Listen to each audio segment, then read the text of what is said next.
जी, अस्सलाम वालेकुम। एक वीडियो मैंने आपके साथ शेयर की थी, उसमें कॉर्पोरेट प्रॉफ़िटेबिलिटी का पोर्शन मैंने आपको दिखा दिया था दिस वन, बट जो डिविडेंड वाला पोर्शन था ना, वो हम डिस्कस नहीं से कर सके। उसमें मेरा जो आज का सब्जेक्ट है, वो है फार्मास्यूटिकल्स।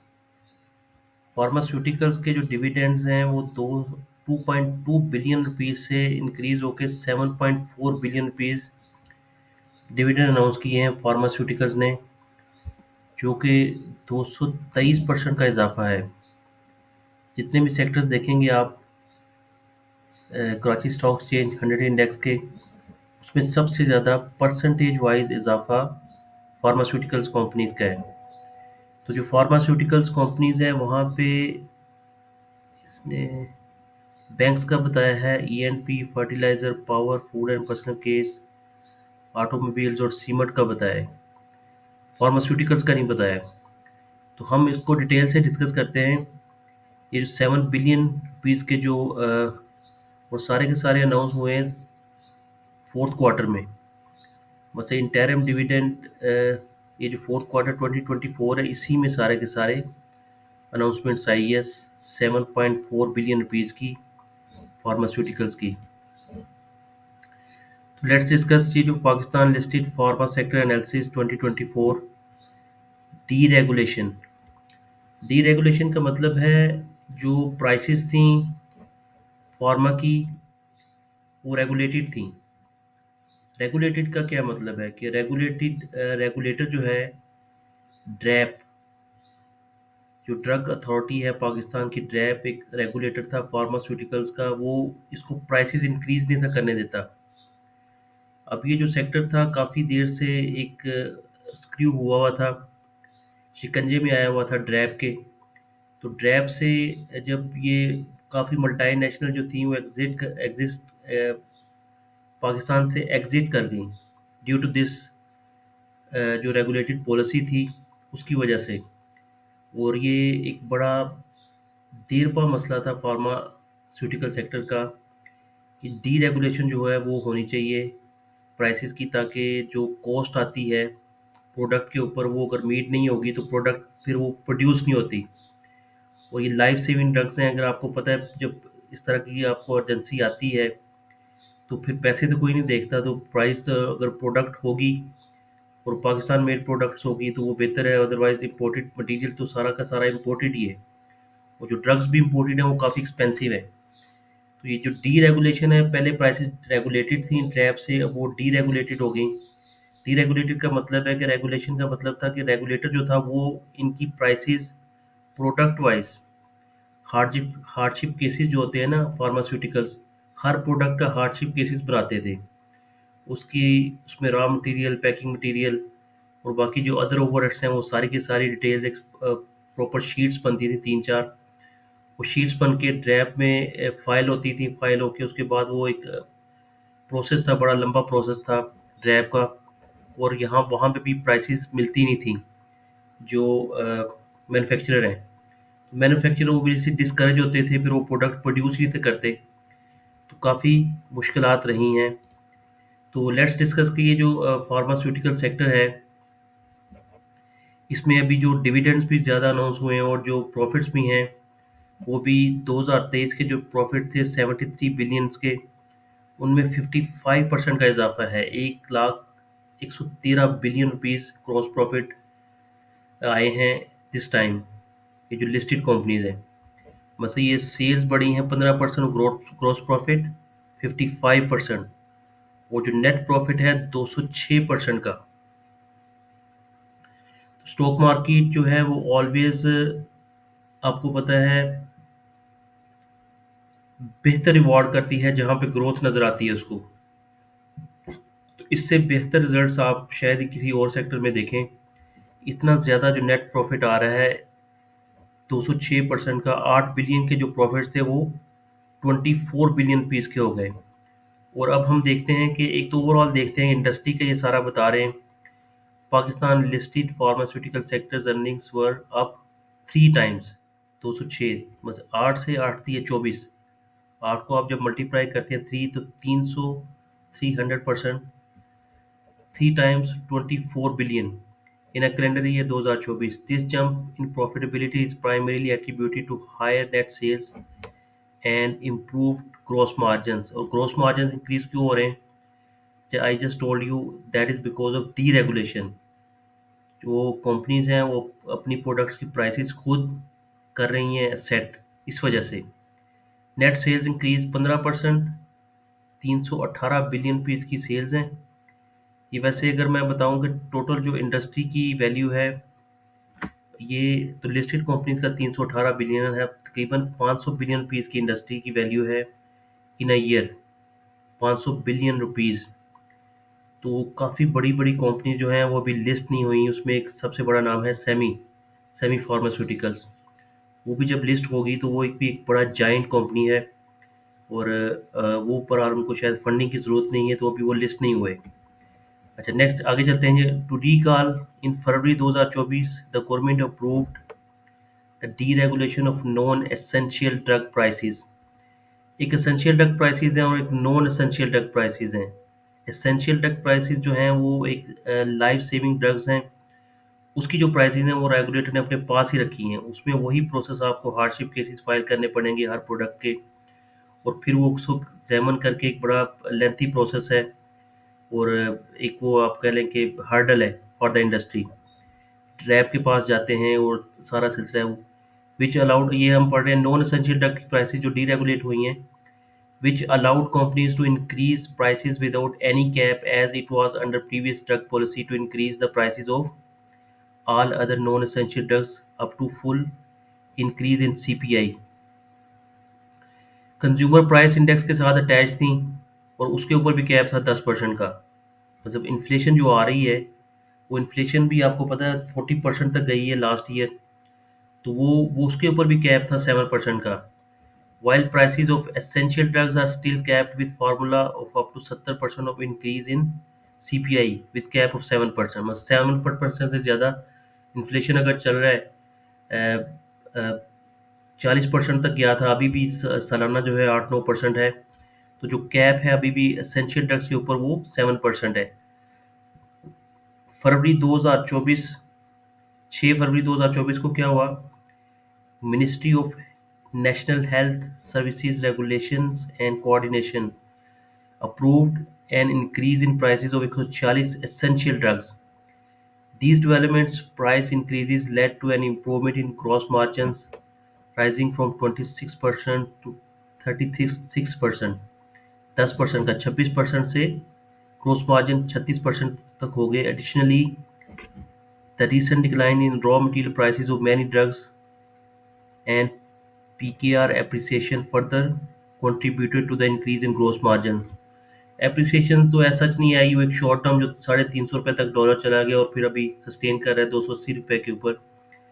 उसमें थोड़ी सी ब्रीदिंग ये आई है सेक्टर को, कोई सारा का सारा माल इम्पोर्टेड है, और वो जो माल इम्पोर्टेड है उसमें थोड़ा सा फिर एक बजट सेट करने में आसानी हो जाती है। आपको इतना बजट चाहिए आपको for your import.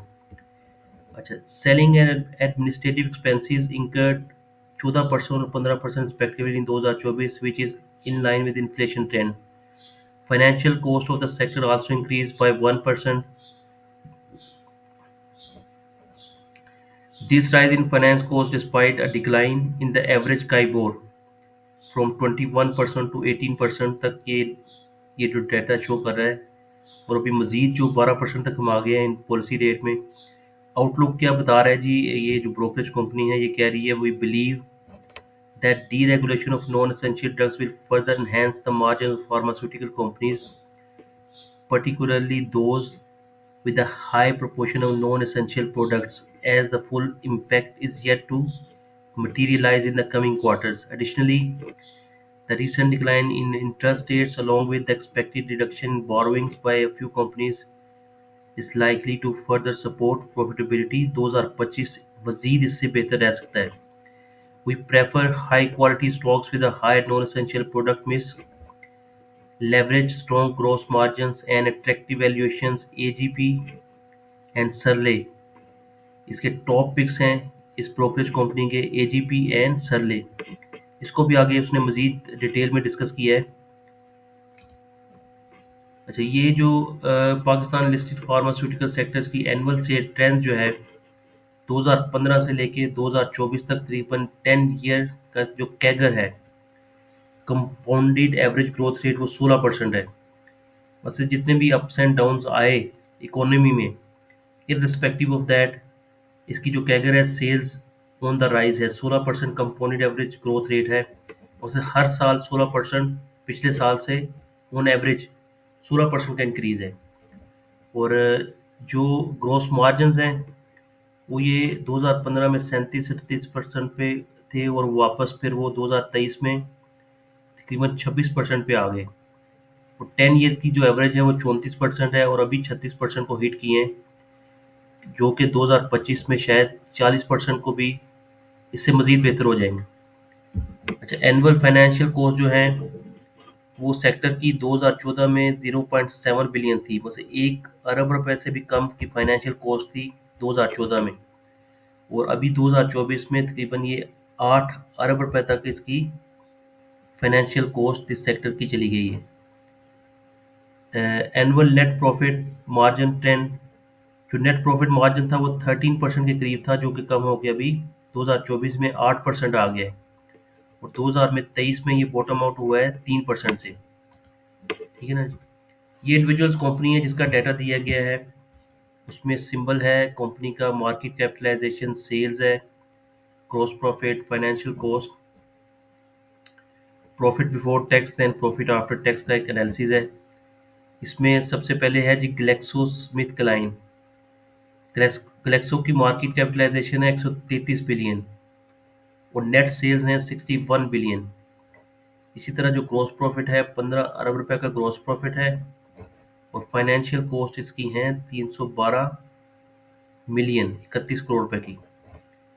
And market capitalisation देखिए इसकी, सेल्स का भी अगर आप लगाएंगे तो 2 गुना से भी ज़्यादा सेल्स का है। एबट का 68 बिलियन रुपीज़ की सेल्स हैं, और इस सेक्टर में सबसे ज़्यादा हाईएस्ट टॉप लाइन है एबट की 68 बिलियन रुपीज़ से। और इसका जो मार्केट कैपिटलाइजेशन है वो 107 बिलियन है। एंड देन जो प्रॉफिट्स हैं वो भी हाईएस्ट हैं in the sector, 19.7 billion gross profits हैं, और जो नेट प्रॉफिट्स हैं वो 5.2 बिलियन रुपीज़ के एबट के हैं। इसी तरह जो हेलियन है वो तीसरे नंबर पे है 37 बिलियन रुपीज़ सेल के साथ, और फिर 25 बिलियन एजीपी की सेल्स है।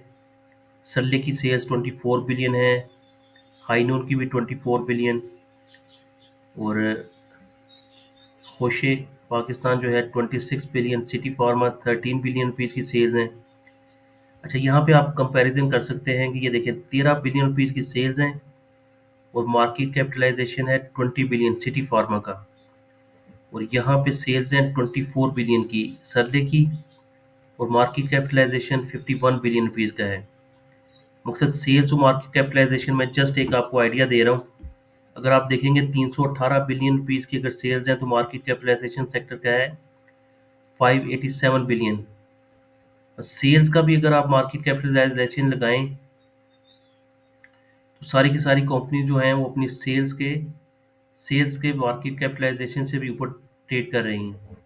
प्रॉफिट तो जस्ट हैं 24 बिलियन के, और नेट प्रॉफिट से अगर आप कंपैरिजन करेंगे तो वो तो बहुत ज़्यादा, एक 24 बिलियन रुपीज़ है, यहाँ है 587 अरब रुपए का मार्केट कैपिटलाइजेशन। तो इसमें एजीपी जो है वो 53 बिलियन की उसकी मार्केट कैपिटलाइजेशन है, और सरले की 51 बिलियन रुपीज़ की। तो इन दोनों से ये दोनों आप उसको बेहतर लग रहे हैं ब्रोकरेज कंपनी को, एजीपी और सरले। और इनकी मार्केट कैपिटलाइजेशन तकरीबन जितना सेक्टर की मार्केट कैपिटलाइजेशन है, मतलब अपनी सेल्स के डबल उसके ऊपर ट्रेड कर रहे हैं। आप कहेंगे जी अर्निंग पर शेयर के ऊपर इम्पैक्ट आता है सारा, ये वो सारा कुछ। तो अर्निंग पर शेयर जो है वो सरले तो नेगेटिव है ना, 2.3 बिलियन रुपीज़ के लॉसेस दिखा रहा है सरले। और इसकी वजह से ये जो एक मुझे स्टैंडर्ड जो नज़र आ रहा है यहाँ पे, जिसके ऊपर ये मार्केट कैपिटलाइजेशन बेस कर रही है, या जो प्राइस टू अर्निंग मल्टीपल्स आपके बेस कर रहे हैं, वो सेल्स टू मार्केट कैपिटलाइजेशन है। अच्छा जी, फाइनेंशियल कॉस्ट की बात करते हैं। जो 8 अरब रुपए वो बता रहा है फाइनेंशियल कॉस्ट है, उसमें सबसे ज़्यादा इम्पैक्ट जो है फाइनेंशियल कॉस्ट का वो इन्हीं 2 शेयर्स के ऊपर है जो ब्रोकरेज कंपनी कह रही है कि उसके फेवरेट हैं, एजीपी और सरले। दोनों की जो फाइनेंशियल कॉस्ट है 2024 की, एजीपी की है 2.6 बिलियन और सरले की है 2.8 बिलियन। अगर ये अगर हाफ हो जाती हैं तो ऑब्वियसली 50% पे भी आ जाती हैं, या 2 अरब रुपए से भी कम आ जाती हैं, तो 1 बिलियन रुपीज़ का तकरीबन इम्पैक्ट जो आएगा इनकी वैल्यूज़ के ऊपर। एजीपी ने तो आपको पता है बड़े अच्छे अनाउंस किए हैं रिजल्ट्स, और यहाँ से मजीद उसको कुशन मिलता है फाइनेंशियल कॉस्ट से, और प्राइसेस जो इंक्रीज हो रही हैं। और AGP is the major beneficiary of the non essential drugs जो डीरेगुलेशन हुई हैं, उसमें एजीपी जो है उसको काफ़ी इसका बेनिफिट है। जी थैंक यू सो मच। ये कंपैरिजन हम आपके साथ कर रहे थे, और ब्रोकरेज कंपनी कह रही है एजीपी और सरले उसको मज़ीद बेहतर लग रहे हैं इन फ्यूचर 2025 के जो रिजल्ट्स आएंगे उसके लिए। और एक और जो कंपनी है आईबीएल हेल्थ केयर, ये थोड़ा सा लो ट्रेड हो रहा है। इसी तरह फ्लोसन भी अपनी सेल्स के साथ लो ट्रेड हो रहा है। आईबीएल हेल्थ केयर जो है ये, इसकी अगर कॉस्ट आप देखेंगे तो फाइनेंशियल कॉस्ट ये डेट फ्री कंपनी है। ये जो फाइनेंशियल कॉस्ट है ये अदर एक्सपेंसेस जो होते हैं मेरा ख्याल है वो हैं, इसमें फाइनेंशियल कॉस्ट ऐसा चीज़ की है नहीं आईपीएल हेल्थ केयर की, और ये परफॉर्म कर सकता है यहाँ से बेहतर। इसका शेयर प्राइस जो है 40 रुपीज़ से अंडर है, तो ये 50 रुपये से ऊपर अगर रैली करेगा सरले तो ये भी रैली, क्योंकि सारी की सारी डिस्ट्रीब्यूशन और एक इंटरकनेक्टेड आईपीएल हेल्थ केयर है विद सरले कंपनी। जी thank you so much for watching my videos, take care, good bye.